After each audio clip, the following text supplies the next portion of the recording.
there are sounds in there that I want to believe, and it sounds just like. Do you know the theme to Green Hill Zone from Sonic? Not off the top of my head, but well, if anybody, I'm gonna listen to him back to back now. Remembers how that song starts? It starts with this. Yeah. It's in the fucking background. I swear to God. Right when you did it, I came back. Yeah.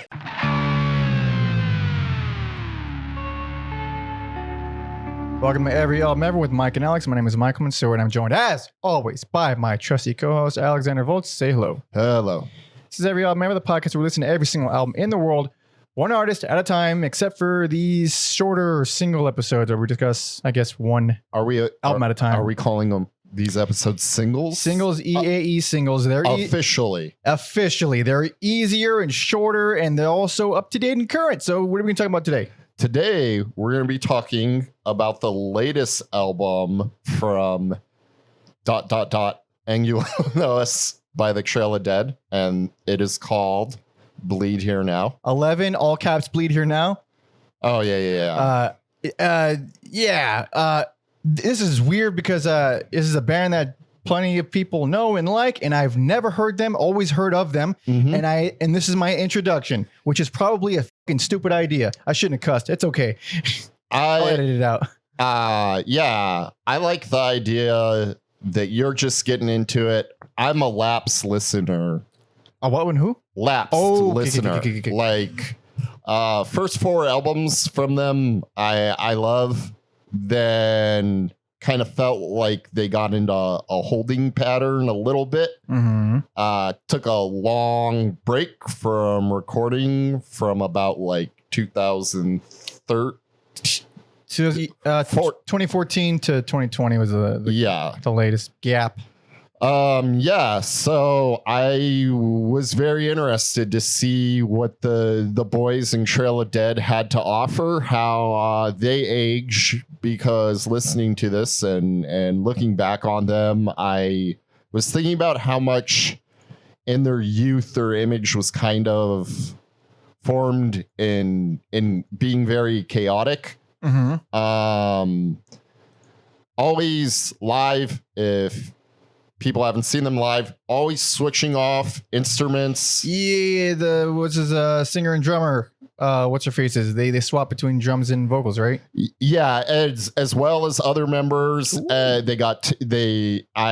hope they still play with 2 drummers. Some of the tracks sounded like they have 2 drummers, but I would say Jason Reese and Conrad Keeley, or Subsamai.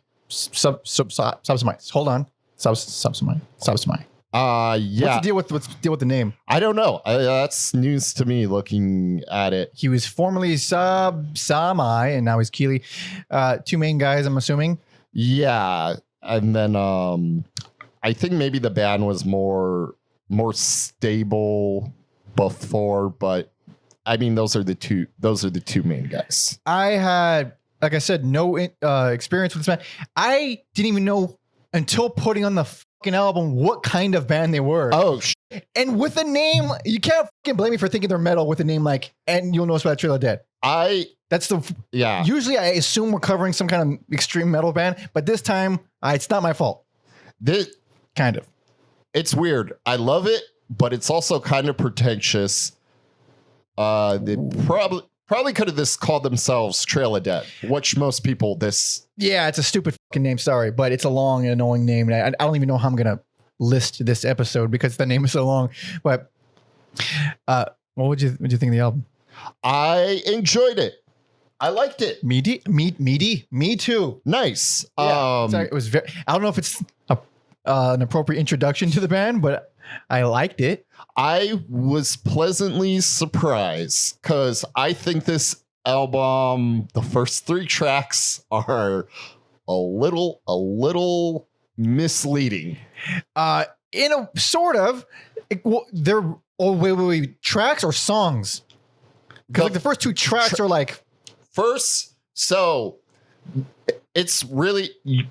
I know on some of their albums, they have these big epic openings, which it feels very self-aware. The opener is called Our Epic Attempt. And Attempts, yeah. And it's insanely cinematic. It's like cringy cinematic. It's good. I like it, but Yeah. it's like, holy, I mean, you guys are really going for it. And then which I think Worlds Collide is like my favorite like intro song that they have, but this is good. And then I thought the actual song was going to start, but then you get to Long Distance Hell, and that's like another. It's like a mid intro. It's a intro to the. It's like the real. Whereas our Epic Attempts is an intro. That one is just regular intro, and then we get the actual opener.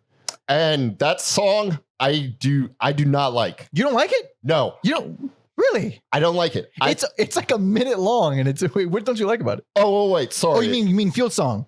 Yes. Oh, you don't, okay. I get why you don't like it. I do like it. I actually like it a lot. It's really, really wimpy and kind of gay, but it's fucking nice. I like it. I don't care for it. I was just like, oh fuck, you guys are old now. Have you lost your edge? And very quickly, the answer to that was no. So they had. Well, I can't fucking comment here. It's so funny because I hear that I'm like, so this is what kind of band they are. And there's no letdown if you have no expectation. Yeah.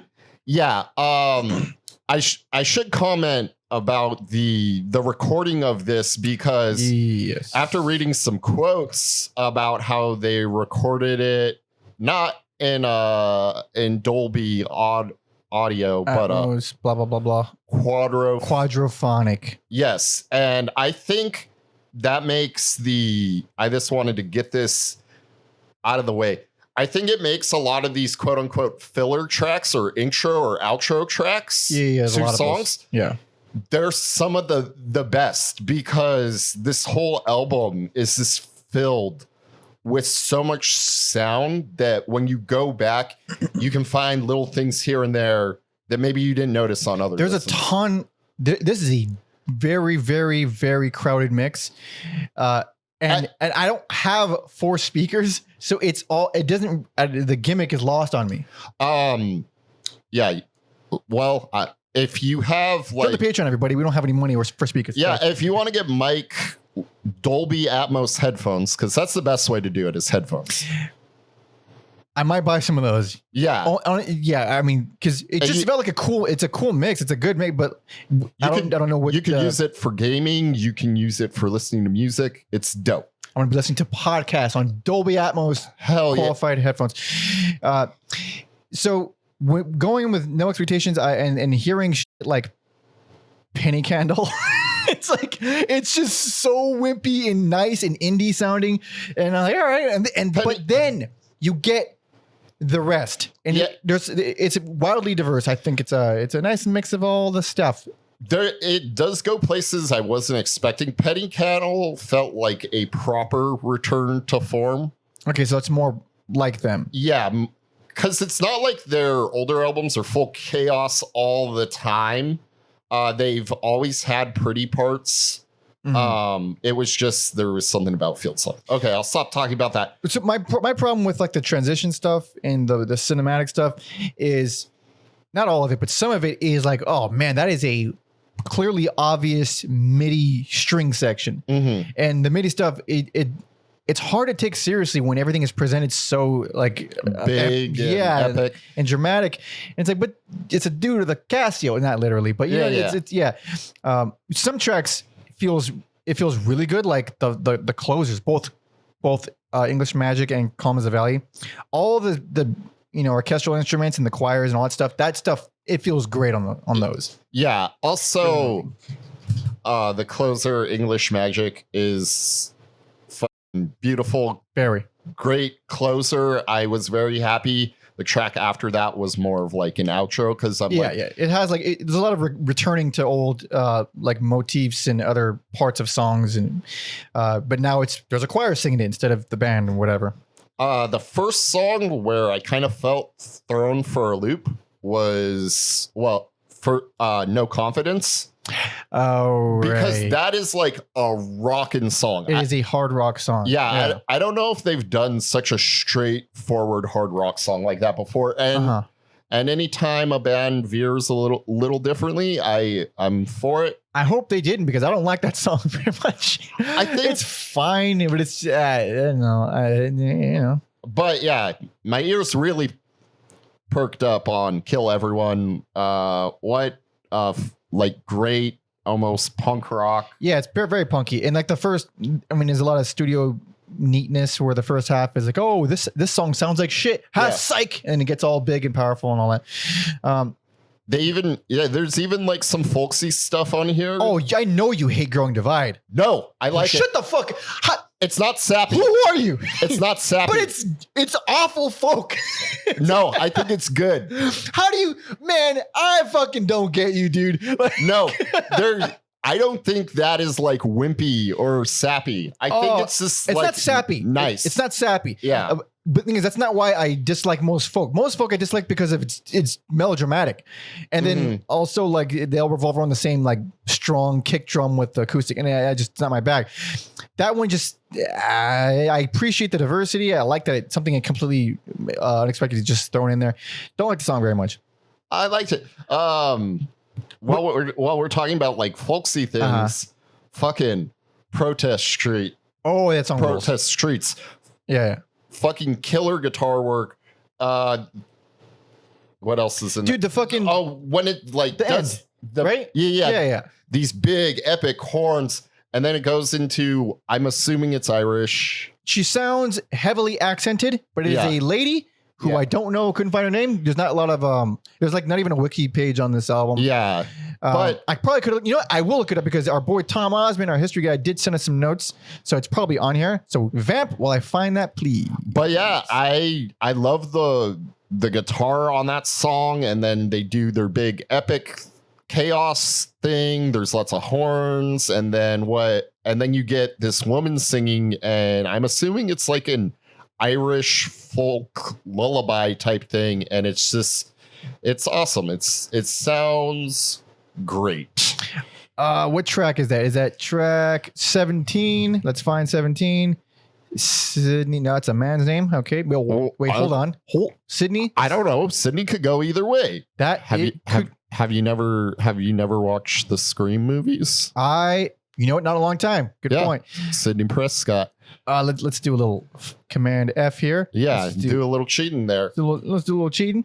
Maybe it is. Maybe it's Sydney Simpson. That is the additional credit on Discogs. Don't shoot the messenger. Also, yeah, she's got.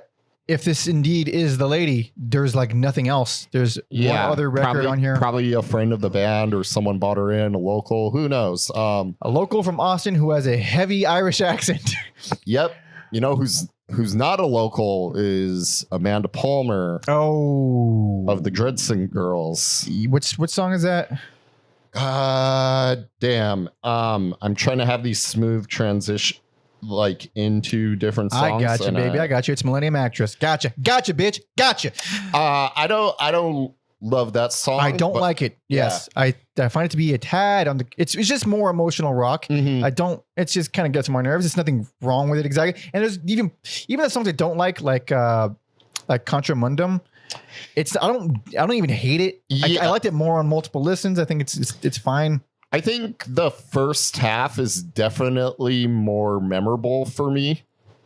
There's like a recurring, I guess it's a chorus, but I don't know. The more I hear it, the more it doesn't bother me. Mm-hmm. It's just kind of a earworm type thing.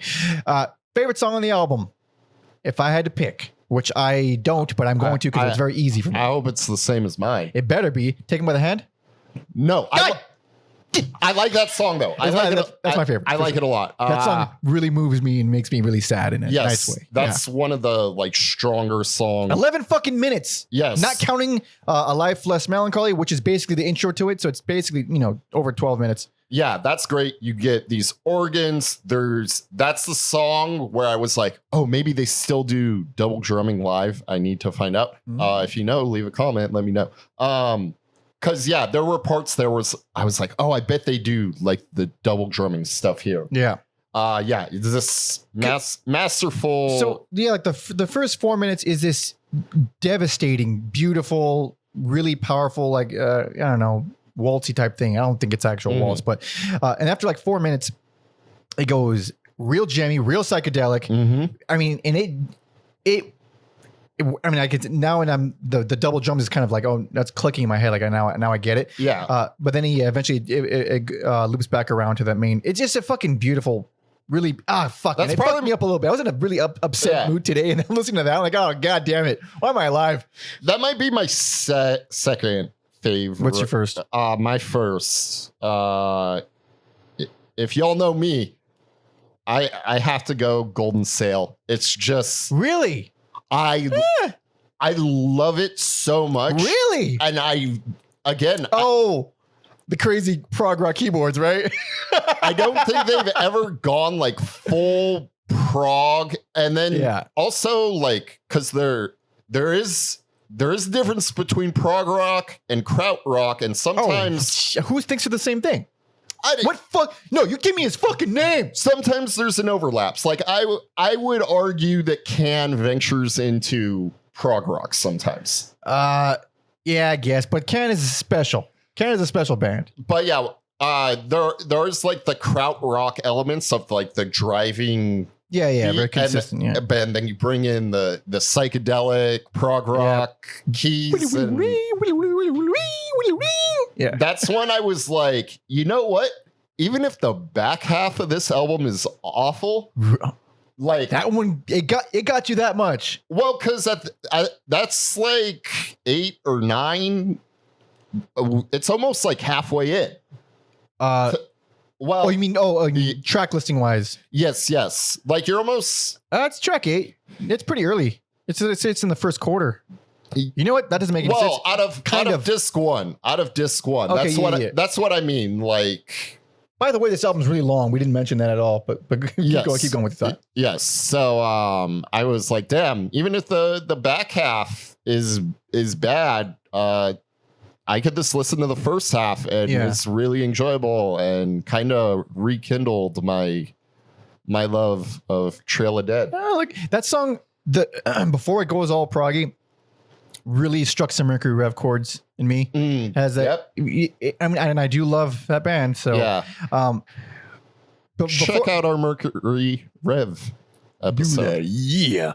Before I get stabbed to death for saying MIDI string sections, there was actual strings on this album. Mike Sears are garbage, dude. But there's some tracks was clearly MIDI. Like I'm not. I knew there were strings on here, but some parts. Like in some of the transition stuff, it's like obviously MIDI. They got to be fucking stupid to think it's not. But Sarah Nelson plays cello on I don't know which tracks, probably a bunch. And neat, noted by our boy Tom, she played for both the Dixie Chicks and David Byrne. Hell yeah, that's some range, buddy. That's some range. Yeah. I dig it. We also didn't talk too much about the choir stuff on here, which is interesting. And I feel like I'd enjoy it a lot more with 4 speakers or Dolby certified headphones or something. Yeah. You don't necessarily need 4 because, I think it should be listened to that way. It's fucking great. If you're like a gamer or you have like a home theater system, listen to this album in your it doesn't even need to say Dolby on it. If you bought like headphones that are like 5.1. What does that mean? Like 5.1 in your headphones. You'll get so it says 5. Do you know what that means though? I believe I forget what 5.1 is. It like there's the 2 front, 2 back, a center, and then the 0.1's like the bass. I'm taking your word for it. I'm not sure. You heard it here, folks. It is law. So saith Alex. You know what? Look up what headphones you have to see if it can handle Dolby Atmos. Just do that. If they're on the newer side, I think you're safe. Because every time I see like a new album and it has that little glistening Dolby thing on it, I'm like, it's going to waste. I'm fucking not hearing it. It's going to complete waste. Yeah, you can. I mean, if you're trying to save phone data or you could just turn it off. Yeah, but I always wonder, like, maybe it's worth it. Maybe I will. I will. You've convinced me. This album has convinced me. What else is on here? There's 22 tracks on here. This is a really... But then it's like every other one is like an intro or outro. For the most part. And I don't have too big a problem with most of them. Except for the widening gear or gyre. Oh, Gyre. that didn't even like register with me. Dude, I wish you could put it on right now, but it is so 90s electronic sounding. Yeah. It's the one 90s electronic track on the whole album. Okay. I swear, dude, there are sounds in there that I want to believe, and it sounds just like the little fucking. Do you know the song, the theme to Green Hill Zone from Sonic? Not off the top of my head, but well, if anybody, I'm gonna listen to them back to back now. Remembers how that song starts? It starts with this. Yeah. It's in the fucking background. I swear to God. Right when you did it, I came back. Yeah. It has to be in there. I swear I heard it. Yeah. Another dope track I think people should check out is Water Tower. I wrote. Oh right, yeah. That feels like a return to form without feeling regressive. Mm-hmm. That's kind of more what they sounded like in their heyday. I liked it, and now I'm thinking that I probably like this band, even though I heard the whole album and I liked it. But I mean, as a whole thing, because that one, after following Contramundum, Water Tower felt a lot better. Again, it's another song that bummed me out. A lot of these songs just bum me out. It's a sad fucking album. I love the guitar work on Water Tower. It's just, and then that riff with like the drum fills, it just works so beautifully. Goddamn. What was the last time you saw this band? Ooh, last time I saw this band was a co-headlining show with the Blood Brothers. Oh, shut the fuck up. Check out that episode, by the way. In Pomona, California. But that's not the story I have. The story I have is from the time I saw them before that show. Uh-huh. My buddy hits me up and he's like, dude, do you realize X Game tickets are $10? I'm like, so? Fucking begging people to go to that thing. I'm like, I don't really want to go. He's like, oh, I don't care about skateboarding or anything like that. But Bad Religion and Trail of Dead are playing. Man, that's hilarious. I was like, no way. At the X Games. I was like, are we going to show up and get scammed, or are they going to do one song? They both did 30-minute sets, so that's perfect for $10. Yeah. Of course, there were people there for Bad Religion. Yeah. Trail of Dead, just me and my friends. There was 6 of us. What do you mean? No one else was in the audience? No one. Are you fucking kidding me? No one. What year was this? Fucking somewhere between 03 and 06, I want to say. Oh, and they've been around a minute. Yeah. They had a fucking good amount. Dude, that's so upsetting. Oh my God. Well, I think it was this. Yeah, they had at least they had 2 albums out.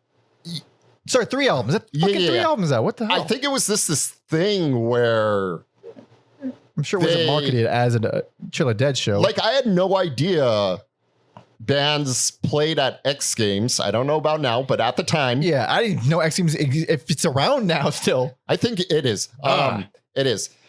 I didn't know bands played. So it was not marketed well. Of course, Bad Religion's going to get a crowd no matter what.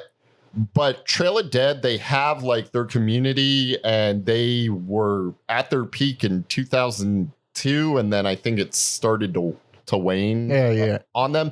But then they're fucking awesome. I wouldn't have blamed them at all if they just said fuck this shit and stopped playing. Yeah, but the greats always go through with it, and then there's so many stories about that. And then my buddy, he try to get pictures with bands after shows. Mm-hmm. And then after the Blood Brothers Trail of Dead show in Pomona, the last time I saw them, I forget who it was. I want to say the bass player maybe at the time, I forget. He goes to my friend, he's like, you look kind of familiar. And he's like, you wouldn't he's like, I don't know you. I don't like running your same social circles, but I saw you at the X, and he like recognized Holy him shit. from the X Games. Oh, wow. That's how traumatic that experience was. He was like, dude, that fucking sucked. Thank you so much. Because if you guys weren't there. Oh my God, it's so sad. Yeah. It sucks so. I have been there. I played fucking hell gigs like that, except it's worse for them because they have fans. Like I used to have the excuse of not having fans. Yeah, I believe, they were on like late night talk shows, maybe. Yeah. At minimum, they were on Farm Club TV if you're getting up there. If you're mid 30s like me. Well, also they were booked with Bad Religion. It's like you're not booking nobody to play that show. I think because it wasn't like there's all these other activities going on at once. Yeah. So you got to compete with snowboarding, dude. Skateboard. Well, yeah. Snowboarding. Good luck, dick. So yeah. Also, I will say the other dope thing about X Games was I thought I was going to drop a ton of money on food because it's the fucking X Games. Free Taco Bell and Mountain Dew. Dude, they're basically paying you to go to their stupid shitty event. They are bleeding money. I don't understand. It was like and I still saw skateboarding. It was one of the greatest values ever. Also, 2003, you said. Or like around, but somewhere between those 3 years. Before it was fun to make fun of it. That was like when it was still pretty popular. People were still skateboarding. Yeah. I mean, maybe they weren't. How old am I?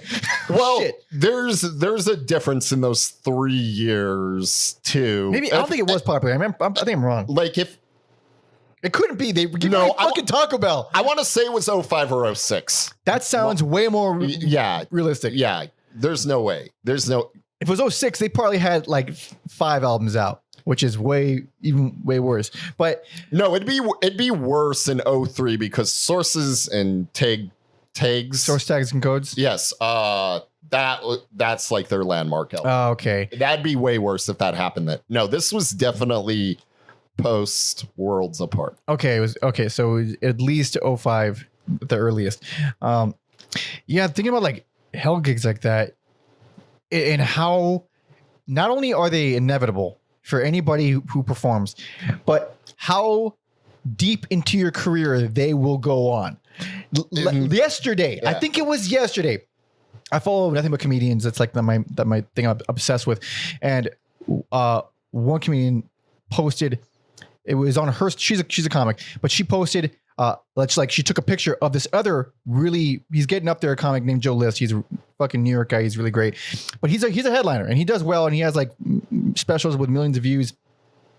And it's a photo of him doing comedy in what looks like a mostly empty restaurant with like couch seating, and there's no stage, and there's like he's just a guy. Looks like he's just standing in the middle of a restaurant, and there's no one there. Yeah, and he's killing. Yeah, it's like, well, I guess it never fucking ends. And then there's the famous story of Black Flag. Check out that episode where I think it was after.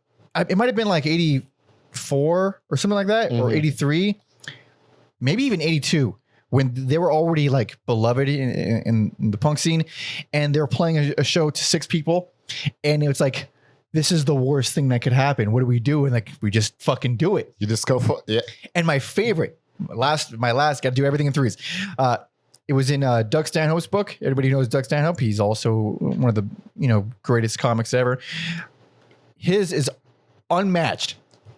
It was a gig to nobody for no money. He was telling jokes to an empty audience. There was not one person there, and he got paid nothing. Jesus Christ! It doesn't get worse than that. Yeah. You might as well be at home. Why the fuck are you even there? Yeah. Oh God, the world is hard. But yeah, shout out to Trail. If anyone from Trail of Dead sees this, I was one of those people at the X Games. I fucking love you guys for doing it. And it's like a almost in the trenches kind of, even though you as the audience members, we're not suffering at all. But it feels so much more intense. Like of course, I'm sorry about all the stories, but there was one band. It was like a not local, but small, semi-local thrash band called Hexen or something.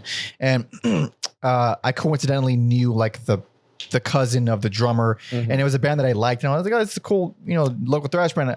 And Speaking, they play with Desecrate, right? maybe I think that wouldn't be surprising. Our buddy Hawk's old band. yeah. Oh, rad. That's fucking rad. I think they did. I like the band. And I went For to the one person who knows I know. LA thrash. Dude, it was a whole scene. I wasn't like I was friends with a lot of the bands. I wasn't really like into them though. But some of them I liked, and Hexen was one of them. And I went to one gig, and it was like in North Hollywood, or That sounds about right. Yeah. and it was it's complete dump. It took me, because I had no car. I was a teenager. It took me like 6 hours to get there. I'm exaggerating, but it took no joke like 2.5, 3 hours. I remember those days. Insane, Yeah. not worth it. Yeah. But I get there, and one of my buddies' bands was actually playing the same gig, was opening for them, and it was I mean local nobody band. Mm-hmm. And I went just because like I like the headline, and I'll go see Hexen. So we get there, and it is the most it looked like when you rent out like a room in a hotel for like a conference, and there's like a little table with a snacks and this carpeted floor. Yeah. It's like one of these dumpy ass places, and it's so depressing.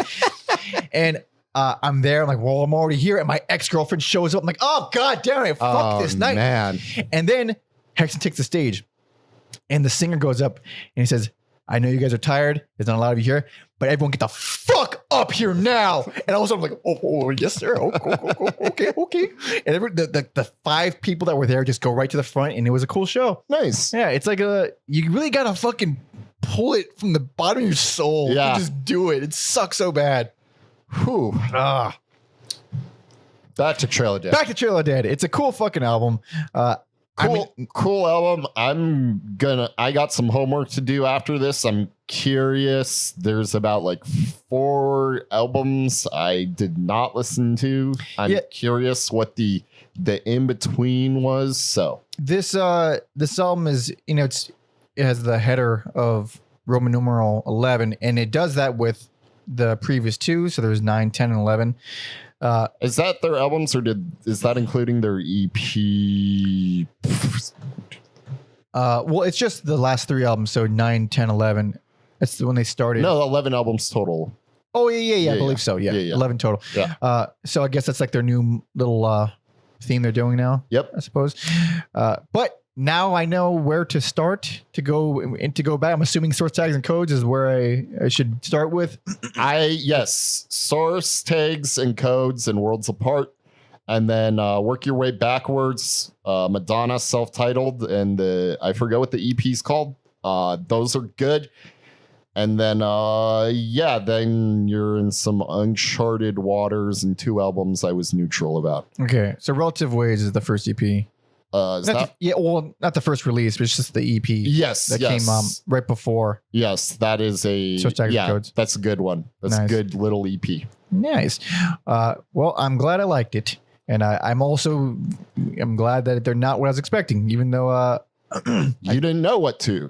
Yeah, I mean, with a name like that, you kind of expect something heavy, but no, this is more than that.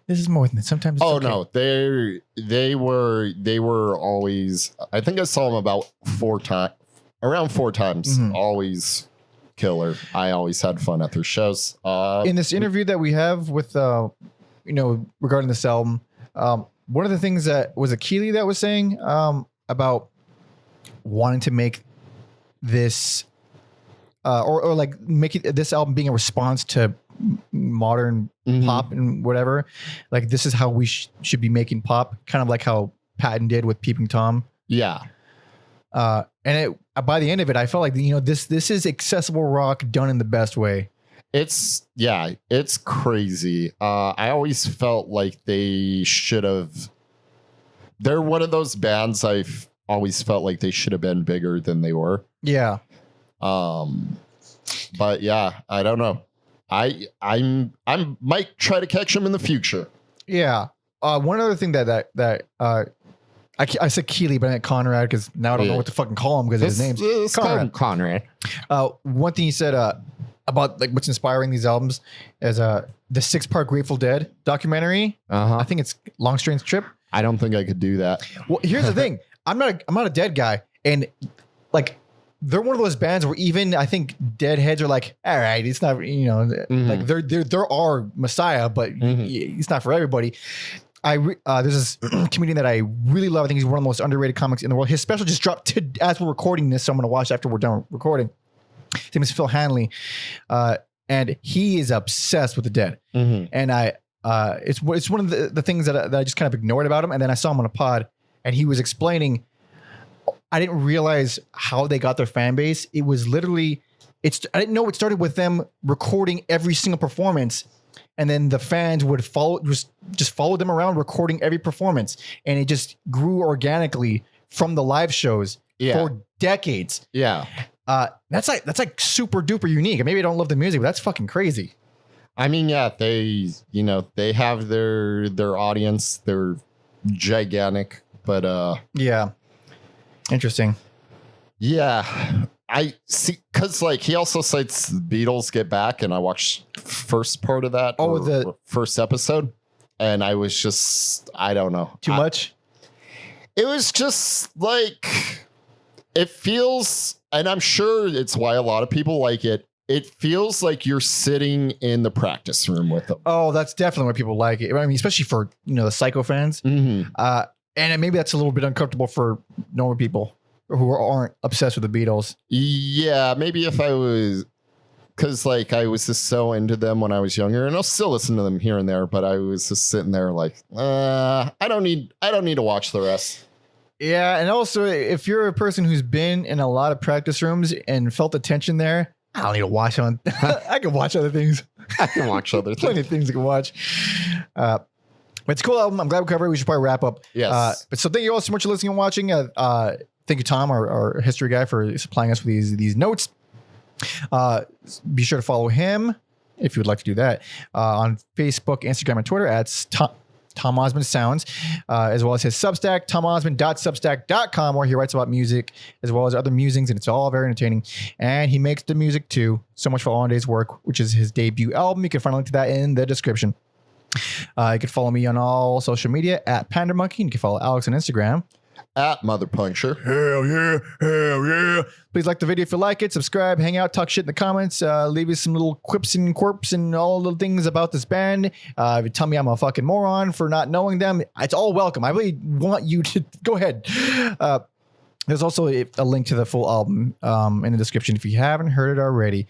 And as long as we're here, patreon.com/every album ever. Please. For the love of God, we need you. We're dying here. We're not actually dying, but we do like having our community. There's more people on there. Our Discord is bumping. I'm proud of that Discord now. Are you? It's fun because I don't have any notifications for anything on my phone. Like I have most. You can't. I can't. I don't have it for Discord. I don't have it for Instagram. I don't have. Just hop in when you're bored and exactly. I'll just hop in and I'll see a whole conversation. I'm like, oh, nice. Yeah. All right, that's nice. Yeah, throwing your 2 cents every maybe. now and then. Yeah. So yeah, join the Patreon. We got bonus episodes. We got super duper early access to our loose ends episodes. You get 20% off all our merch. You get to see our schedule in advance. You get to vote on polls to decide who we're covering next. We should be recording one of our poll episodes pretty soon, actually. You get to join the Discord, of course, and then when you're there, you get to suggest these episodes, these short episodes. No one requested this one because it was a thing that we planned way ahead, but we usually pick out the suggestions directly from Discord for these shorter EAE singles episodes. So go there if you want to do that. And lastly, never leastly, if you're tier 2, if you're bigger than Jesus, then you can request our full numbered discography episodes that take way more time to do and are way more taxing, and that's why it costs more money. That's just the way it is, baby. That's capitalism. So go there if you want to do that. Thank you so much. And is that about it?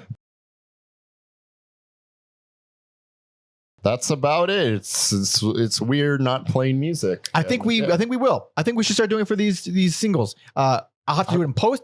Actually, I don't have to do it in post. Exactly. You know what? I don't have to do it in post. We will do a song at the end. Which one should it be? I already know which one you want. Your favorite? Yeah, I think we should go with your favorite. No. I like when you discover a band that I like. Oh, And like I said, it's second place. right. So like there's totally nothing wrong with that song. It's Okay. let's do it. Okay. So hell yeah, this is Taken by the Hand. Thank you so much for listening and watching. See ya.